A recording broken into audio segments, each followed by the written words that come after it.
আসসালামু আলাইকুম বন্ধুরা, আপনাদের সাথে আমি খুবই সহজ পদ্ধতিতে টক দই ছাড়া চিকেন রোস্টের রেসিপি শেয়ার করব। প্রথমত আমি লেবু এবং নুন দিয়ে ভালোভাবে চিকেনটা ম্যারিনেট করে নেব। এখন আমি হলুদের গুঁড়ো, মরিচের গুঁড়ো দিয়ে ভালোভাবে চিকেনটা মেখে নেব। চিকেনটা মাখা হয়ে গিয়েছে। এবার আমি পেঁয়াজ বেরেস্তার জন্য পেস্ট ভাজা বসিয়ে দিয়েছি। পেঁয়াজ বেরেস্তাটা তুলে নেব। বেরেস্তার সাথে কিছু গরম মশলা আমি অ্যাড করে অফ ক্যামেরায় বেটে নেব। এবার আমি চিকেনটা ভাজার জন্য দিয়ে দিয়েছি। চিকেনটা হালকা আছে লাল লাল করে ভেজে নেব, তাতে দেখতে কালারফুল দেখা যাবে এবং খেতেও খুবই সুস্বাদু হবে। চিকেনটা ভাজা হয়ে গেছে, এবার আমি চিকেনটা তুলে নেব। ওই তেলেই আমি পেঁয়াজ কুচি দিয়ে দেব। পেঁয়াজ কুচি নাড়াচাড়া দিলাম। এবার আমি বাটা মশলাটা অ্যাড করে দিয়েছি। অবশ্যই এভাবে বাটা মশলাটা দেবেন, তাহলে খেতে খুবই সুস্বাদু হবে। এখন আমি আদা রসুন বাটা দিয়ে দিয়েছি, পরিমাণ মতো পানি দিয়ে দিয়েছি।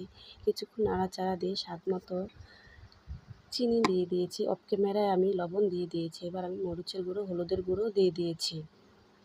ভালোভাবে নাড়াচাড়া দিয়ে পরিমাণ মতো দুধটা দিয়েছি। দুধটা ভালোভাবে কষিয়ে নিয়েছি। এবার আমি চিকেনগুলো দিয়ে দেবো। চিকেনটা ভালোভাবে কষিয়ে নেব। বন্ধুরা, আমার ভিডিওতে যদি কোনো প্রকারের ভুল হয়ে থাকে অবশ্যই তা ক্ষমার দৃষ্টিতে দেখবেন। ভালোভাবে চিকেনটা কষা হয়ে গেছে। এবার আমি পরিমাণ মতো পানি দিয়ে কিছুক্ষণ ক্যামেরায় রাখবো।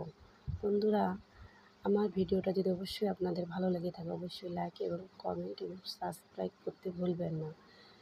চিকেন রোস্টটা পরিবেশন করার জন্য আমি পেঁয়াজ বেরেস্তাটা দিয়ে দিয়েছি। দেখেন চিকেনটা খুবই লোভনীয়, খুবই সুস্বাদু হয়েছে। অবশ্যই আপনারা এভাবে ট্রাই করে দেখবেন বাসায়।